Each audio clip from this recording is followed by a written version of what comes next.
भगवान की स्तुति की है कन्हैया ने जवाब दियो, हे देवताओं महाराज ध्यान रखिए कि तुम चिंता मत करो, तुम भी भूमि पे जाओ, मैं कृष्ण के रूप में जरूर आऊंगा। महाराज इतनी कह करके प्रभु अंतर्ध्यान हो गए। श्री सुखदेव भगवान वर्णन करते, हे राजन परीक्षित, धीरे धीरे कंस और बड़ा हुआ। तो महाराज जब कंस 18 साल का हुआ तो अपने मामा के यहाँ पहुंचा। जवाब दिया है, उनकी 2 लड़कियां जवान थी। महाराज लड़कियों को देख करके बोला है कि लड़कियों की शादी मेरे साथ में कर दो। ध्यान रख के भैया, अस्ति प्रास्ति के संग में कंस का विवाह हुआ और जरासंध ने अपनी लड़कियों की जब शादी की है तो एक कुमिलिया भीड़ नाम का हाथी दिया और कहा, है कंस, जिस दिन ये हाथी मर जाए ना तो तुम समझ लेना कि तुम्हारा काल आ गया। महाराज धीरे धीरे समय बीता है तो कंस के चाचा थे देवक, जिनकी 7 बिटियां थी। सबसे छोटी बेटी का नाम था देवकी। देवकी को कंस बहुत चाहता था। तो कंस के जो मित्र थे वसुदेव, जो बटेश्वर के रहने वाले थे, देवकी का विवाह वसुदेव के साथ में तय किया है। महाराज एक बात बता दें, देवकी 7 बहनें थी और 7 बहनें वसुदेव के लिए ही विवाही गई थी, 7। तो महाराज कंस ने देवकी का विवाह विधि विधान से किया है। जब देवकी की विदाई की है महाराज, कहते हैं जल्दी जाओ, जब बेटी की विदाई होती है तो माता पिता बहुत रोते हैं। महाराज उस बेटी को 20-21 साल तक अपने आंगन में रखा है और जब उस लाड़ों की विदाई होती है तो मैया बहुत रोती है। और अच्छी बेटियां होती हैं दादा, अच्छी बेटियों के लिए पड़ोसी भी रोते हैं, क्योंकि जो अच्छी बेटियां होती हैं वो अपने कभी ताऊ चाचा से कभी उन्होंने लड़ाई नहीं की है और बेटियों को मायके में कभी लड़ाई नहीं करनी चाहिए कभी भी, क्योंकि बेटियों को पराए घर जाना है, वो लड़ाई ना करें। जब लड़ाई नहीं करती है बेटियां तो सब रोते हैं, पड़ोसी भी बहुत रोते हैं, जितने घर वाले नहीं रोते हैं उतने दाऊ चाचा रोते हैं। अच्छी बेटियों के लिए सब रोते हैं। ध्यान रखिए भैया। और महाराज लोग ये कहते हैं कि लड़की की शादी कब करनी चाहिए, लड़की परिवार को चला सके तब बेटी की शादी कर देनी चाहिए। और लड़का की शादी कब करो, लड़का बिगड़ जावे तो समझ ले शादी कर दे। वो लोग कहते हैं लोग, लेकिन उनको ये पता नहीं है वो दूसरे के घर से आती है कि आपका लड़का सुधारने के लिए आती है? वो दूसरे के घर से आती है, आपका लड़का सुधारने के लिए नहीं आती है। वो एक बेटी को ससुराल में कलेश मिले तो ये अच्छी बात नहीं है।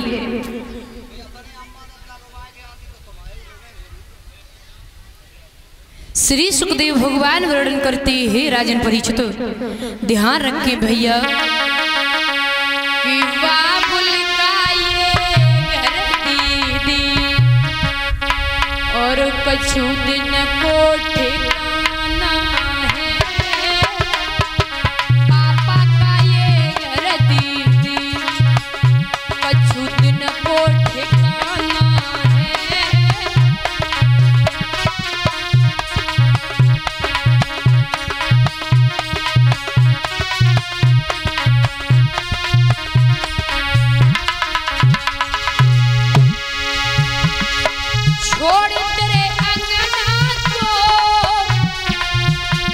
तुझे पिया घर जाना है,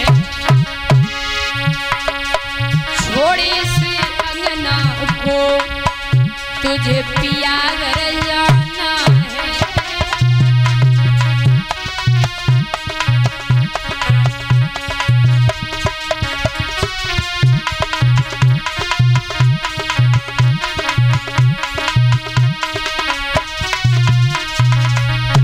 एक बेटी कहती है बाबुल तेरी बगिया की हम हैं ऐसी चिड़िया रे,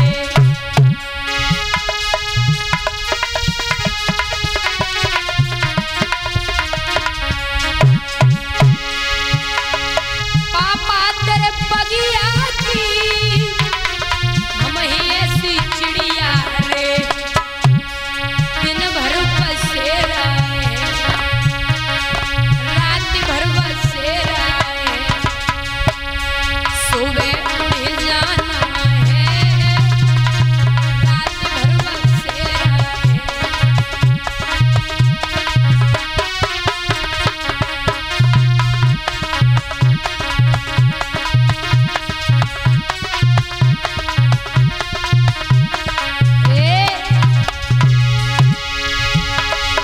बाबुल पे का बीत रही मैया तू राजा में, तूने मुझे जन्म दिया, तूने मुझे जन्म दिया, ये घर क्यों पर आया है, तूने मुझे जन्म दिया।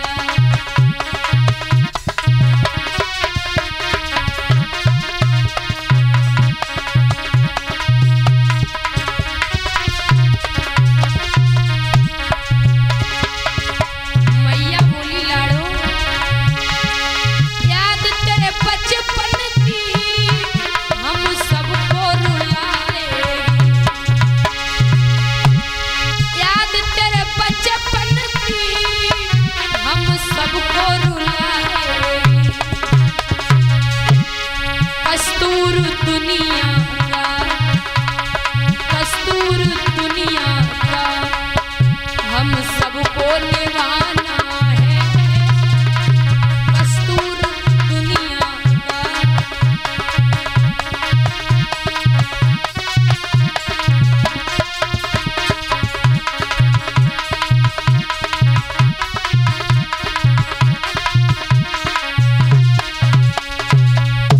महाराज वो बेटी रोती है और कहती है बाबुल ये घर आज तक मेरा था और एक दिन में सब पराया हो गया। महाराज कहते हैं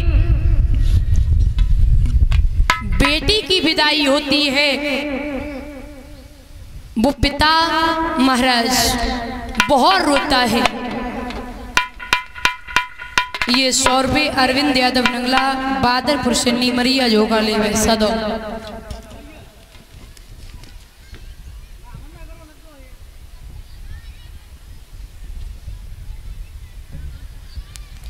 ध्यान रखें भैया, महाराज एक बेटी शादी से पहले कैसी होती है और शादी के बाद कितना कुछ चेंज हो जाता है। कहते हैं महाराज सिंदूर पति के नाम का और चूड़ी पति के नाम की, जो भी वो श्रृंगार करती है सब पति के नाम का। और फिर भी अगर पति दुख देना महाराज ससुराल में उस लड़की को अगर दुख मिले महाराज तो कितना गलत है, क्योंकि एक घर की आन होता है बेटा तो दो दो घरों की आन होती है बेटियां। बेटा अगर शब्द है तो बेटी अर्थ है, बेटा संस्कार है तो बेटी संस्कृत है। बेटा से बढ़ के बेटी होती है। महाराज एक बार बेटा आपकी नहीं सुनेगा लेकिन बेटी आपकी जरूर सुनेगी, अंजवा लेना। क्योंकि महाराज बेटी अगर घर पे है पिताजी कहीं से घूम के आते हैं तो तुरंत लोटे में पानी लेके जाएगी, पापा प्यास तो नहीं लगी, पानी पी लो। और बेटा कभी आपको पूछेगा नहीं कि आप पानी पी लो। इतना फर्क होता है बेटा और बेटियों में। लोग जब तक बेटी रहती है मायके में तब तक लोग ये कहते हैं थोड़ा सऊर से चला करो, तुम्हें पराए घर जाना है। जब बेटी ससुराल में पहुंच जाती है तब भी लोग कहते हैं अच्छे से रहा करो, पराए घर से आई हो। बेटी का कोई घर नहीं होता है।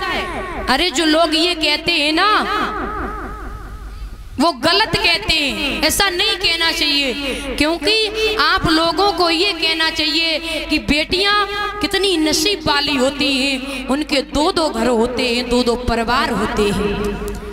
लोग गलत कहते हैं हमेशा, उनको समझाना चाहिए बेटी अगर ससुराल में दुख मिले ना तो तू मुझे बताना। महाराज एक बेटी को ससुराल में दुख मिला है, ससुराल वाले बड़े परेशान करते हैं तो वह बेटी रो रो के कहती है पापा कि अपने खून से लिखी है चिट्ठिया, अपने खून से लिखी है चिट्ठिया, ओ बबुला माई के पुत्र से तुम्हारी बिटिया, बबुला माई के पुत्र से तुम्हारी बिटिया।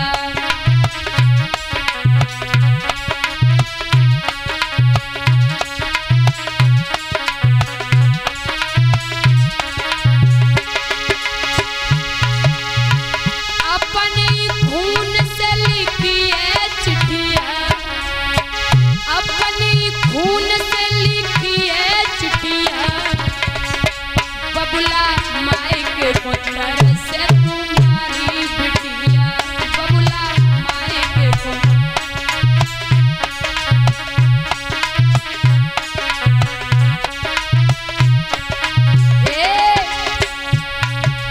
सासु मेरी मारे ससुर धमकावे पापा, सासु मेरी मारे रोई रोई मर जाए दुखिया, रोई रोई मर जाए दुखिया, बबुला माई के पुत्र से तुम्हारी बिटिया।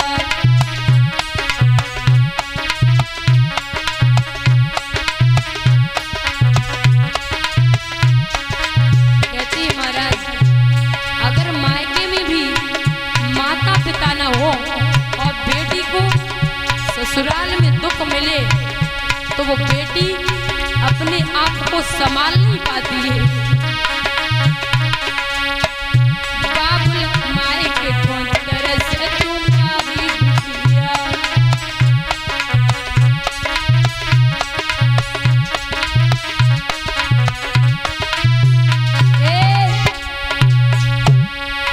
जेठ मेरे मारे जेठानी धमकावे पापा, जेठ मेरे मारे जेठानी धमकावे पापा,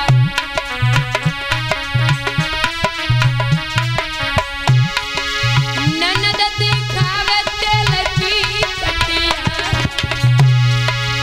ननद दिखावे तेल की कटिया, बबुला माई के पुत्र से तुम्हारी बिटिया।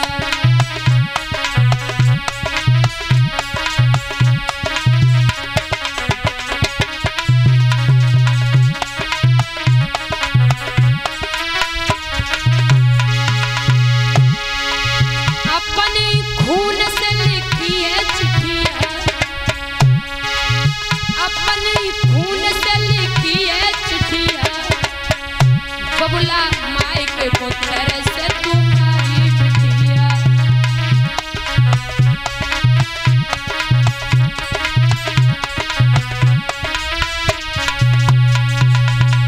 रहना सास ससुर अगर कुछ कहे ना तो थोड़ा सुन लिया करो।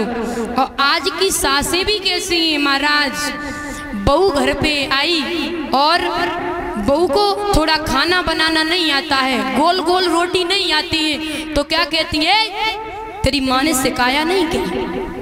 ये सासू माँ का डायलॉग हो गया, तेरी माँ ने ये सिखाया नहीं का, माँ तक पहुंच जाती है।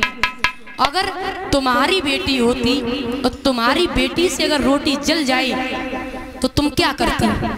हाथ पकड़ा करके सिखाती कि रोटी अच्छे से बनाया करो लाला, हैं? और वो बहू से कहती है कि रोटी गोल बनाया कर, तुझे सिखाया नहीं तेरी माँ ने। कितना अंतर है। अगर हर सासें बहू को बेटी समझने लगे और बहू हर सास को माँ समझने लगे तो ये समाज सुधर जाए, हर सासू माँ। क्योंकि महाराज सासें बहू को हमेशा बेटी समझें, नहीं तो अंजवा लेना, कभी भी अंजवा लेना।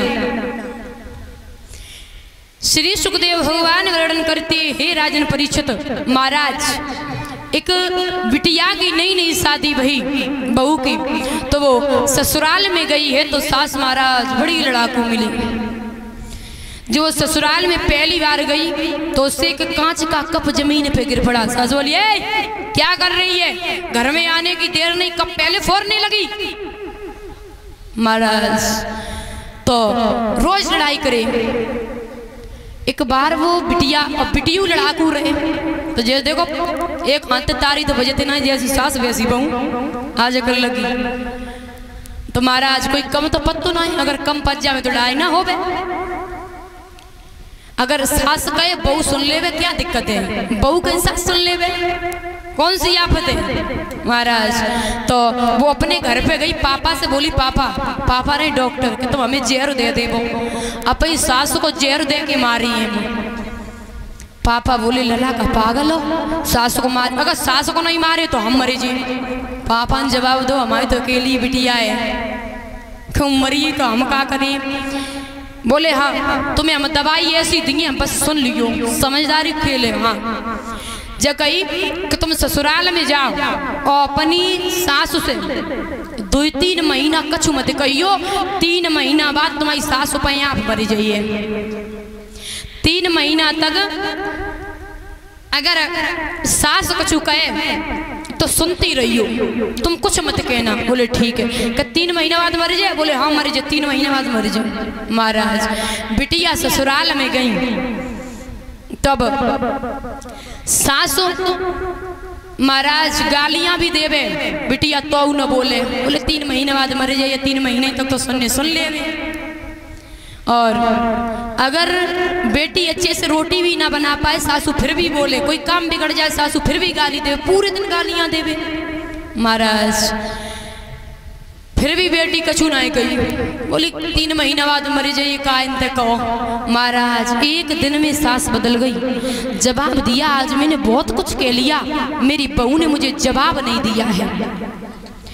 बई सास एक दिन नहीं हुआ वो सुधर गई है, दूसरे दिन कुछ नहीं बोली। महाराज तीसरे दिन फिर गाली दी, बहू ने कछु नहीं गई। सास ने जवाब दियो, जो बड़ी सुधर गई है पता नहीं। महाराज 5-6 दिन बाद वो सास बहू से बोली, लला हम रोटी बनाए दे, तुम खाए लो करो सवेरे। बई सास है जो बिल्कुल बदल गई है। कभी सास रोटियां बना लेती है जल्दी तो बहू खा लेती है, कभी बहू रोटी बना लेती है तो सास खा लेती है। पता ही नहीं चलता ही कि सास बहू है कि माँ और बेटी, सब कुछ बदल गया। महाराज जो 3रा महीना लगो तो बहू वो बिटिया देखो कि हमारे पापा ने कह दी थी कि 3 महीना बाद तुम्हारी सास मर जाए। पापा के पास पहुंची, जवाब दियो, पिताजी आप चै कछु करो, हमारी सास को चै कितो इलाज होवे पर हमारी सास मरे मती। पिताजी समझ गए हैं कि मेरी बेटी में सुधार आ गया है। बोले लला सासु नाए मरे, मैंने तो ऐसे ही कह दी थी, जाओ।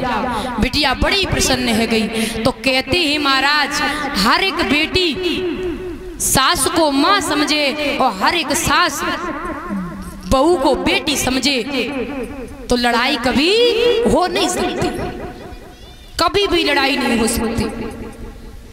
बोलिए गोविंद भगवान की, बोलिए कन्हैया लाल की।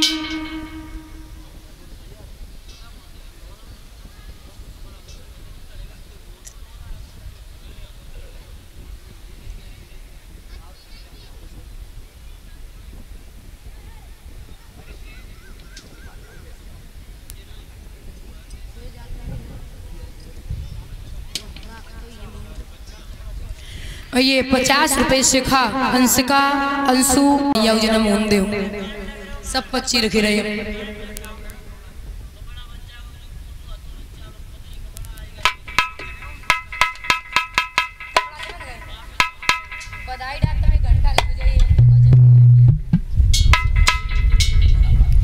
कहते महाराज बेटी की विदाई होती है तो मैया समझा के बैठेती है लाड़ो और जवाब दिया है कि बेटिया मैया के वचन निभाइयो जो मेरे कुल की हो वो लाड़ो मैया के वचन।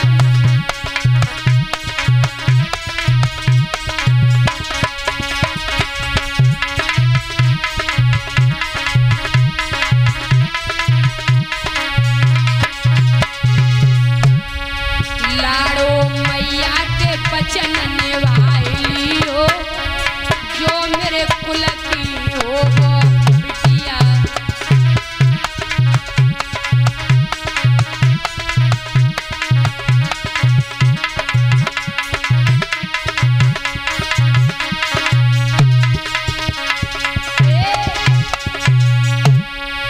जो सासु लचरी लड़े लड़ाई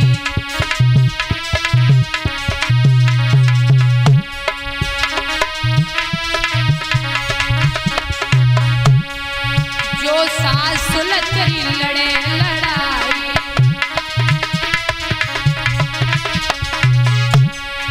बिटिया मैया समझ के रह जाइयो जो मेरे कुल की हो वो लाड़ो मैया समझ के।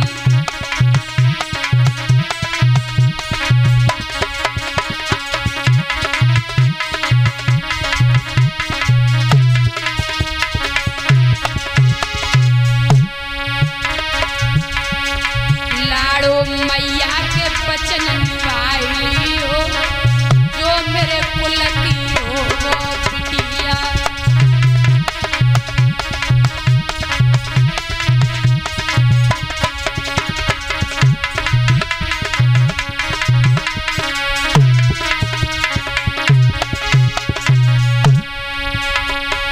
जो जिठनी तेरी लड़े लड़ाई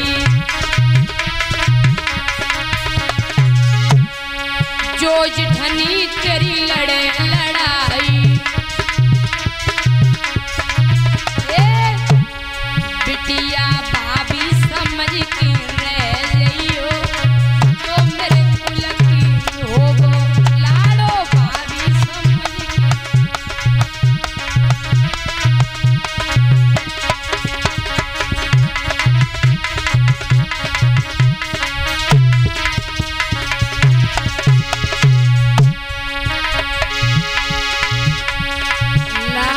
मैया के वचन निभाइयो जो मेरे कुल की हो वो बिटिया मैया के वचन।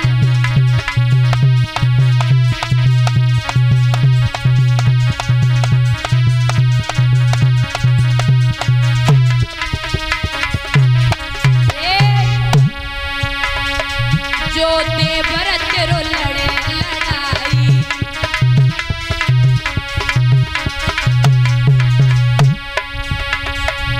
जो देवर तेरो लड़े लड़ाई बिटिया भैया समझ के रह जाइयो जो मेरे कुल की हो वो लाड़ो भैया समझ के।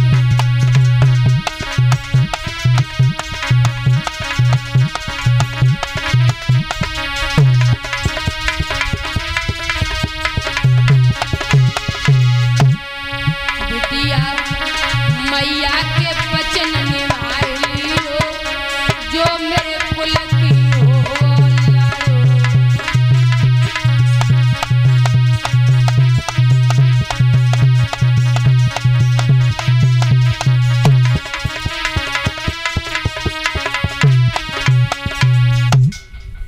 महाराज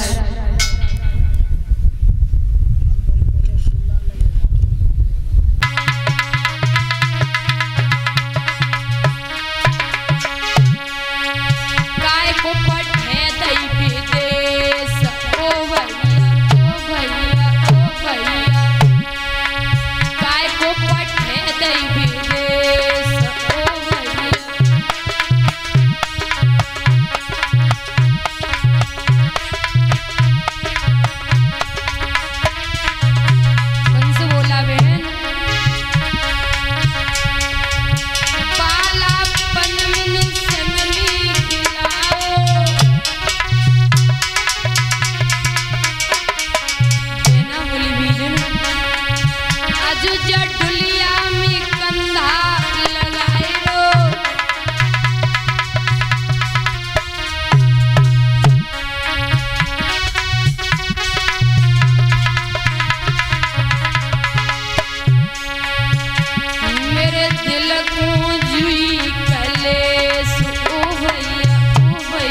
ध्यान रखें भैया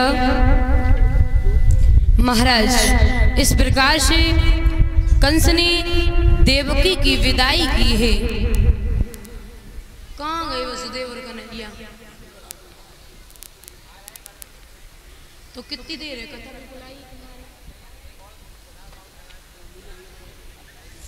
ध्यान रखे भैया, श्री सुखदेव भगवान वर्णन करते हैं राजन परीक्षित, कंस खुशी खुशी से विदाई कर रहा था। आकाशवाणी हुई, जवाब दिया भोजराज कंस, जिस बहन की तो खुशी से विदाई कर रहा है उसका 8वां गर्भ तेरा काल होगा।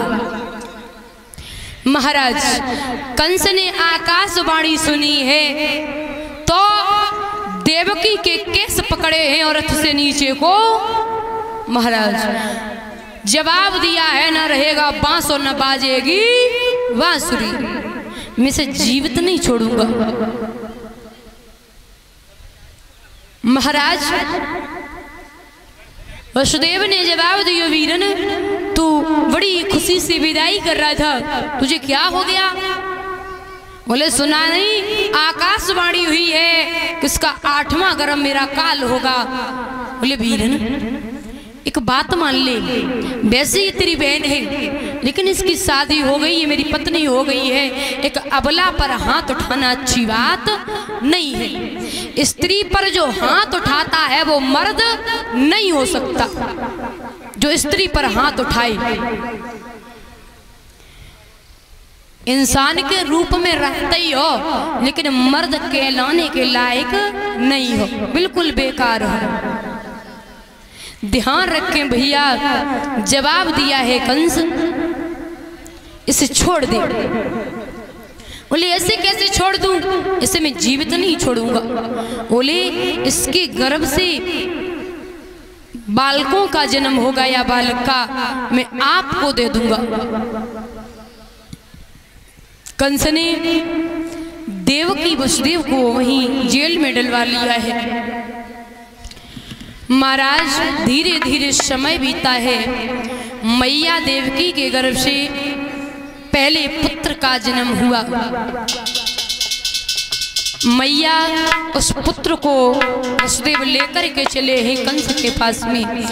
कंस ने लाला को देखा, जवाब दिया कितना सुंदर बेटा है, लौटा दिया। बोले इसे ले जाइए, ये हमारा काल नहीं हो सकता, मेरा काल तो 8वां है। तब तक बाबा नारद आए हैं और बाबा नारद ने जवाब दिया है कंस ने बाबा नारद को बैठा लियो। बाबा नारद बोले एक बात बताओ, देवकी के गर्भ से बालक का जन्म हुआ या नहीं? महाराज बोले हाँ, एक लाला का जन्म हो गया है। बोले क्या किया? बोले छोड़ दिया। बोले क्यों? बोले वो क्या मेरा काल था, मेरा काल तो 8वां है।